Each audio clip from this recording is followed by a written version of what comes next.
তো বন্ধুরা, শক্তিশালী নিম্নচাপের জেরে এই মুহূর্তে দক্ষিণবঙ্গের বুকে ব্যাপক আকারে জোরালো ভারী থেকে অতি ভারী বৃষ্টিপাতের সম্ভাবনা অনেকটাই বেড়ে গিয়েছে।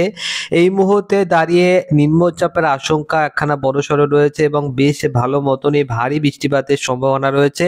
এবং এই বৃষ্টিপাতের ফলে কি হবে, যে তাপমাত্রাটা আস্তে আস্তে বাড়তে আরম্ভ করে দেবে। যে জাঁকিয়ে শীতটা পড়ছিল, সেই জাঁকিয়ে শীত পড়ার মাঝে কিন্তু আরো একবার বিপত্তি চলে আসছে। তবে আবারও ফের ঠান্ডা বাড়বে, এমন না যে ঠান্ডাটা একদমই চলে গেল, সেটা না। ঠান্ডা আবারও বাড়বে, তবে এই মুহূর্তে কিছুটা একখানা বিরতি লাগতে চলেছে। কেন বিরতি লাগবে? কারণ বঙ্গোপসাগরের ক্ষেত্রে একটা ঘূর্ণাবর্ত লক্ষ্য করা গিয়েছে এবং ঘূর্ণাবর্তটা অনেকটা দূরে অবস্থান করে থাকলেও ঘূর্ণাবর্তটা কিন্তু বন্ধুরা এখানটাই ছিল।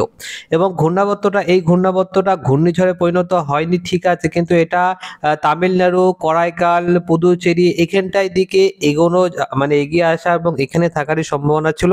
কিন্তু এই ঘূর্ণাবর্তটা কি করছে, যে এটা উপকূল রেখা বরাবর কিন্তু এটা এগোতে আরম্ভ করে দিয়েছে। তো এরকম ভাবে যখনই এগোচ্ছে, তখন কিন্তু ধীরে ধীরে এই ঘূর্ণাবর্তের যে ইম্প্যাক্ট, সেটা শুধুমাত্র তামিলনাড়ু এবং দক্ষিণ ভারতের ক্ষেত্রেই সীমাবদ্ধ থাকছে না, এটা ধীরে ধীরে ধীরে ধীরে পশ্চিমবঙ্গের দিকেও আসার চেষ্টা করছে এবং চলেও আসবে এবং মোটামুটি ভাবে কিন্তু বন্ধুরা উড়িষ্যার দিকে যে সমস্ত এলাকা রয়েছে, বিশাখাপত্তনম রয়েছে, ওখানটায় ভারী বৃষ্টিপাত থাকবে এবং বাংলাদেশের ক্ষেত্রেও ব্যাপক আকারে বৃষ্টিপাত থাকবে। তার সাথে সাথে দক্ষিণবঙ্গের ক্ষেত্রেও বেশ ভালোই মুষলধারায় ভারী থেকে অতি ভারী বৃষ্টিপাতের সম্ভাবনা দেখা যাবে। আপনারা এই মুহূর্তে দেখতে পাচ্ছেন যে ঘূর্ণাবর্তের ইম্প্যাক্ট কিন্তু পশ্চিমবঙ্গের ক্ষেত্রেও লক্ষ্য করা যাবে এবং নিম্নচাপ রূপেই সেটার ইম্প্যাক্ট পড়ার সম্ভাবনা রয়েছে। তো আপনারা এই মুহূর্তে দেখতে পাচ্ছেন যে ঘূর্ণাবর্তের আমি কথাটা বলছিলাম আপনাদেরকে। তো যদি আমি আপনাদেরকে এই মুহূর্তে কারেন্ট সিচুয়েশনটা দেখাই, তাহলে কিন্তু আপনারা দেখতে পাবেন যে এই মুহূর্তে ঘূর্ণাবর্তটা ঠিক এই জায়গাটায় রয়েছে, মানে শ্রীলঙ্কা এখানটায় রয়েছে ঘূর্ণাবর্তটা। এবং এই ঘূর্ণাবর্তের শক্তিটা আপনারা দেখতে পাচ্ছেন যে বিশাখাপত্তনমের উপকূল রেখা বরাবর এখানটায় বেশ ভালো মতন ভাবে কিন্তু শক্তি অর্জন করতে আরম্ভ করে দিয়েছে। যদি আপনি শক্তিটা দেখেন, তাহলে দেখতে পাবেন যে মোটামুটি ভাবে 50 কিলোমিটার প্রতি ঘন্টার গতিবেগ রয়েছে। মানে খুব শান্ত যে রয়েছে তা না, বেশ ভালোই শক্তিশালী ঘূর্ণাবর্ত বঙ্গোপসাগরের বুকে এই মুহূর্তে পাড়ি দিয়েছে এবং যথারীতি মতন ভাবে ঘূর্ণাবর্তটা আস্তে আস্তে তার শক্তিটা বাড়াতে আরম্ভ করে দেবে এবং শক্তিটা বাড়াতে বাড়াতে কিন্তু এটা ধীরে ধীরে আরো আস্তে আস্তে পশ্চিমবঙ্গের কাছাকাছি চলে আসবে এবং তারপরে কিন্তু মুষলধারে ভারী বৃষ্টিপাত ঘটাবে। এবং এই যে বৃষ্টিপাতটা ঘটাচ্ছে, এটা কিন্তু একদিন বৃষ্টিপাত হয়ে যে থেমে থাকবে সেটা না, পরপর কিন্তু 2 থেকে 3 দিন ব্যাপী লাগাতার এই বৃষ্টিপাতটা চলবে। আপনারা দেখতে পাচ্ছেন যে কালকের দিনকার ক্ষেত্রে এই ঘূর্ণাবর্তটা ধীরে ধীরে ধীরে ধীরে কিন্তু এগোতে থাকবে। তো আমরা এই মুহূর্তে আপনাদেরকে যেটা দেখাচ্ছিলাম, যে মোটামুটিভাবে কিন্তু ঘূর্ণাবর্তের যে ইম্প্যাক্ট সেটা লক্ষ্য করা যাচ্ছে। প্রায় 40 কিলোমিটার প্রতি ঘন্টার গতিবেগ রয়েছে এবং এখানটায় 47 কিলোমিটার, 50 কিলোমিটার প্রতি ঘন্টার গতিবেগ রয়েছে। বিশাখাপত্তনমের ক্ষেত্রেও কিন্তু 40 কিলোমিটার প্রতি ঘন্টার গতিবেগ রয়েছে। এখান থেকে আমরা পুরোপুরিভাবে ট্র্যাকটাকে চালিয়ে দিয়েছি এবং ধীরে ধীরে কিন্তু ট্র্যাকটাকে চালিয়ে দেওয়ার পর আপনারা বুঝতে পারবেন যে ধীরে ধীরে এটা তামিলনাড়ু, করাইকাল, পুদুচেরি থেকে বিশাখাপত্তনমের ক্ষেত্রে চলে আসবে এবং বিশাখাপত্তনমের পরে কিন্তু আপনারা যেটা দেখতে পাচ্ছেন যে ঠিক পশ্চিমবঙ্গের কাছাকাছি এখানটায় ঘূর্ণাবর্তটা স্থির হয়ে যাবে। অর্থাৎ পশ্চিমবঙ্গের কাছাকাছিও কিন্তু একখানে নিম্নচাপের একখানা পরিস্থিতি তৈরি হতে চলেছে, যার ফলে কিন্তু পশ্চিমবঙ্গের ক্ষেত্রে বৃষ্টিপাতটা আরো বেশি জোরালো হয়ে যাবে। তো কতদিন পর্যন্ত বৃষ্টিপাত চলতে পারে এবং কবে থেকে বৃষ্টিপাতটা শুরু হবে, এটাই কিন্তু মানে বলতে পারেন যে বাঙালির প্রশ্ন এই মুহূর্তে উঠছে। তো দেখুন, কালকের দিনকে যদি আমরা কথা বলি, আজকের দিনকের ক্ষেত্রে বেশ ভালোই রোদ ঝলমলে আকাশ ছিল। আগামী কালকের দিনকের জন্য আমরা এই মুহূর্তে ট্র্যাকটাকে আস্তে আস্তে চালিয়ে দিয়েছি এবং আপনারা অন স্ক্রিনে দেখতে পাবেন যে কালকের দিনকের ক্ষেত্রে বৃষ্টিপাত হবে কি হবে না। তো ট্র্যাকটা সম্পূর্ণভাবেই চলছে এবং আমরা স্পষ্টভাবে দেখতে পাচ্ছি যে উড়িষ্যার দিকটায় বৃষ্টিপাত চলছে। উড়িষ্যা, ভুবনেশ্বর, বিশাখাপত্তনম এখানটায় বৃষ্টিপাত চলছে, এই এলাকাগুলোর ক্ষেত্রে বৃষ্টিপাত চলছে এবং বায়ুর ফ্লোটা কিন্তু এইরকম ভাবে হচ্ছে এবং ধীরে ধীরে কিন্তু বায়ুর ফ্লোটা আস্তে আস্তে চেঞ্জ হয়ে গিয়ে এটা এরকম ভাবে হতে আরম্ভ করে দেবে। যার ফলে পশ্চিমবঙ্গের ক্ষেত্রেও বৃষ্টিপাত থাকবে। তো কালকের দিনের ক্ষেত্রে বৃষ্টিপাতের সম্ভাবনা নেই, অর্থাৎ আগামী কালকের দিনকে বৃষ্টিপাতের সম্ভাবনা থাকবে না, যেটা অনেকটাই ভালো একটা সুখবর আপনারা বলতে পারেন যে কালকের দিনের ক্ষেত্রে আপাততভাবে বৃষ্টিপাত হচ্ছে না।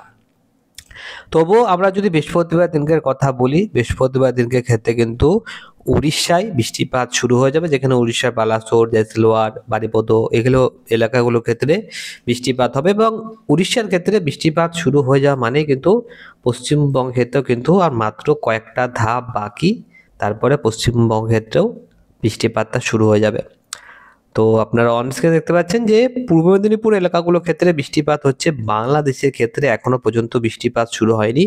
বৃষ্টিপাত শুরু হলে আমি আপনাদেরকে বলবো। তো দেখুন, শুক্রবার দিন থেকে কিন্তু বৃষ্টিপাত শুরু হবে, আপনারা বলতে পারেন বৃহস্পতিবার থেকেই মানে বৃষ্টিপাতের যে মানে পরিস্থিতি সেটা শুরু হয়ে যাবে, কিন্তু শুক্রবার থেকে অ্যাকচুয়ালি ভারী থেকে অতি ভারী বৃষ্টিপাত শুরু হবে এবং মোটামুটিভাবে দক্ষিণবঙ্গের কিন্তু প্রায় সমস্ত জেলায় প্রভাবে থাকবে। আপনারা দেখতে পাচ্ছেন যে শুক্রবার দিনকে কি হারে কলকাতা, নদিয়া, উত্তর চব্বিশ পরগনা, দক্ষিণ চব্বিশ পরগনা, হাওড়া, হুগলি, এছাড়া পুরুলিয়া, বাঁকুড়া, পুরো গোটা দক্ষিণবঙ্গ জুড়ে মানে শুক্রবার বৃষ্টিপাত হবে। শনিবার দিনকে ক্ষেত্রেও এই বৃষ্টিপাত চলবে এবং মুষলধারে কিন্তু ভারী বৃষ্টিপাতের সম্ভাবনা রয়েছে। মানে বর্ষাকালে আপনারা যেরকম বৃষ্টিপাত দেখতে পেয়েছেন, এবারেও কিন্তু সেম টাইপের এবং সেম তীব্রতার সাথে বৃষ্টিপাত আপনারা দেখতে পাবেন। শুক্রবার এবং শনিবার এর দুটো দিন ব্যাপী আমরা বৃষ্টিপাত দেখতে পাচ্ছি এবং বাংলাদেশের ক্ষেত্রেও বৃষ্টিপাত হবে। আপনারা এই মুহূর্তে যেটা দেখতে পাচ্ছেন যে বাংলাদেশের ক্ষেত্রেও কিন্তু বৃষ্টিপাত শুরু হয়ে যাবে। শুক্রবার দিনকে পশ্চিমবঙ্গে বৃষ্টিপাত হবে এবং ধীরে ধীরে সেটা বাংলাদেশের দিকেও যেতে আরম্ভ করে দেবে। বাংলাদেশের ক্ষেত্রে কোথায় কোথায় বৃষ্টিপাত হবে? প্রায় সমস্ত জেলার ক্ষেত্রে বৃষ্টিপাত হবে, কিন্তু বিশেষ করে ঢাকা, কুমিল্লা, খুলনা, বরিশাল এবং মেহেরপুর এই বিভাগগুলোর ক্ষেত্রে কিন্তু জোরদার ভারী বৃষ্টিপাতের সম্ভাবনা রয়েছে। বিশেষ করে খুলনার ক্ষেত্রে, বরিশালের ক্ষেত্রে কিন্তু বন্ধুরা মুষলধারায় ভারী থেকে অতি ভারী বৃষ্টিপাত থাকবে। তো এই মুহূর্তে দেখার বিষয় এটা যে বৃষ্টিপাত তো শুক্রবার এবং শনিবার এই দুটো দিন ব্যাপী আমরা দেখতে পাচ্ছি। তাহলে বৃষ্টিপাত কি দুটো দিনই পর্যন্ত থাকবে নাকি আরো বেশি লাগাতার বৃষ্টিপাত চলতে থাকবে? তো সেটার জন্য আমাদেরকে ট্র্যাকটাকে চালিয়ে এগিয়ে এগিয়ে যেতে হবে এবং সেটাই আমরা এই মুহূর্তে করছি যে ট্র্যাকটাকে চালিয়ে দিয়ে এগিয়ে নিয়ে যাচ্ছি এবং রোববার দিনকে ক্ষেত্রে কিন্তু কিছুটা চেঞ্জেসের মুহূর্ত আমরা এই মুহূর্তে দেখতে পাচ্ছি। রোববারের দিনকার ক্ষেত্রে কিন্তু বৃষ্টিপাতের সম্ভাবনা আর দেখা যাচ্ছে না, অর্থাৎ যত তাড়াতাড়ি ঘূর্ণাবর্তটা এসছে, যত তাড়াতাড়ি আমরা বৃষ্টিপাত দেখতে পেয়েছি, ঠিক তত তাড়াতাড়ি কিন্তু এই ঘূর্ণাবর্তটা পশ্চিমবঙ্গের ওপর থেকে নিম্নচাপের যে রেস চলছিল সেই রেসটা কিন্তু সম্পূর্ণভাবে বিলীন হয়ে যাবে। তো রোববারের পর থেকে বৃষ্টিপাত আপনারা সেই অর্থে দেখতে পাবেন না। তবে আমরা একটু যদি বঙ্গোপসাগরের দিকে তাকাই, তাহলে তখন কিন্তু আপনারা দেখতে পাবেন যে বঙ্গোপসাগরের ক্ষেত্রে কিন্তু ঘূর্ণাবর্ত তবুও অবস্থান করে রয়েছে এবং ঘূর্ণাবর্তটা কিন্তু অনেকটাই জোরালো হয়ে রয়েছে এখনো পর্যন্ত। তবে মূল যেটা আমরা দেখার চেষ্টা করবো সেটা হচ্ছে যে এই যে বৃষ্টিপাতটা হলো, বৃষ্টিপাতের তীব্রতা কতখানি রয়েছে এবং কতটা পরিমাণ বৃষ্টিপাত হতে পারে। কারণ আমরা দুটো দিনই বৃষ্টিপাত দেখতে পেয়েছি, পরবর্তী 5টা দিনের মধ্যে যদি দেখি তাহলে দেখতে পাবেন যে ওভারঅল কিন্তু যা বৃষ্টিপাত হয়ে যাবে সেটা হয়ে যাবে, তারপরে আর বৃষ্টিপাত অত বেশি নেই। তো মোটামুটিভাবে আপনারা এই মুহূর্তে যেটা দেখতে পাচ্ছেন যে ব্যাপক আকারে বৃষ্টিপাতের সম্ভাবনা রয়েছে পুরুলিয়া বাদ দিয়ে। পুরুলিয়া বলুন, আসানসোল বলুন, দুর্গাপুর এলাকাগুলো বলুন, ওই এলাকাগুলো বাদ দিয়ে মুর্শিদাবাদের ক্ষেত্রেও কিন্তু বৃষ্টিপাতের সেই অর্থে সম্ভাবনা নেই। কিন্তু তাছাড়া কলকাতা, চন্দ্রনগর, নদিয়া, আরামবাগ থেকে শুরু করে একটা বিরাট বড় এরিয়া জুড়ে ভারী থেকে অতি ভারী বৃষ্টিপাতের সম্ভাবনা রয়েছে। সাতক্ষীরা, খুলনা, লোহাগাড়া, যশোর, মাদুরাইপুর, ফরিদগঞ্জ, সেনবাগ এই সমস্ত এলাকার ক্ষেত্রে কিন্তু ব্যাপক আকারে ভারী বৃষ্টিপাতের সম্ভাবনা থাকবে। বেশ ভালোই কিন্তু ভারী বৃষ্টিপাতের সম্ভাবনা রয়েছে। কুমিল্লার দিকগুলোর ক্ষেত্রেও বৃষ্টিপাতের মোটামুটি ভালোই আমরা সম্ভাবনা দেখতে পেয়েছি। পরবর্তী 10টা দিনের ক্ষেত্রেও কিন্তু আমরা বেশ ভালোই সম্ভাবনা দেখতে পাবো। তো আমরা আপাততভাবে এইটুকুই এই মুহূর্তে লেটেস্ট আপডেট দিতে পারছি বৃষ্টিপাত সম্পর্কে। পরে আস্তে আস্তে আমাদের কাছে যত বেশি ইনফরমেশন আসবে তত বেশি আমি আপনাদেরকে আপডেট দিতে থাকবো। তো অবশ্যই আপনারা একটা কাজই করবেন, সাবস্ক্রাইব করার সাথে সাথে অল নোটিফিকেশনটি অন করে রাখবেন। আমাদের এই প্রিয় চ্যানেলটির পাশে অবশ্যই আপনারা সহযোগিতার হাত বাড়িয়ে দেবেন। আপনাকে অসংখ্য অসংখ্য ধন্যবাদ এই ভিডিওটা শুরু থেকে শেষ পর্যন্ত দেখার জন্য।